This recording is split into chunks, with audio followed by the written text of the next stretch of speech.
এই পরিস্থিতিতে এসে ডোনাল্ড ট্রাম্প ব্যাপক চাপ প্রয়োগ করেছে ইরানের উপরে।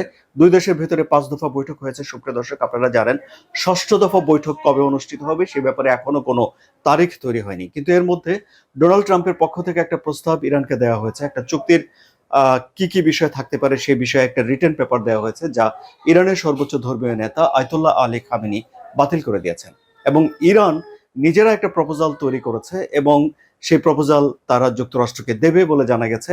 কিন্তু এর মধ্যেই এই যে যুক্তরাষ্ট্রের কাছে ইরান কি চায় সেই বার্তাটা পৌঁছে গেছে মিস্টার উইটকফের মাধ্যমে। এবং সেই বার্তা দেখে ডোনাল্ড ট্রাম্প বলছেন যে আমেরিকা যা চায় ইরান তা চাচ্ছে না। অর্থাৎ ইরানের যা করা উচিত যুক্তরাষ্ট্রের মতে সেটি ইরান করছে না। এবং যুক্তরাষ্ট্রের যে অবস্থান এই পারমাণবিক কর্মসূচির বিষয়ে ইরানের অবস্থান তার বিপরীত। সুতরাং ডোনাল্ড ট্রাম্প এখন বলছেন যে হয় একটা চুক্তিতে পৌঁছাতে হবে, না হয় এর পরিণতি খুব খারাপ হবে।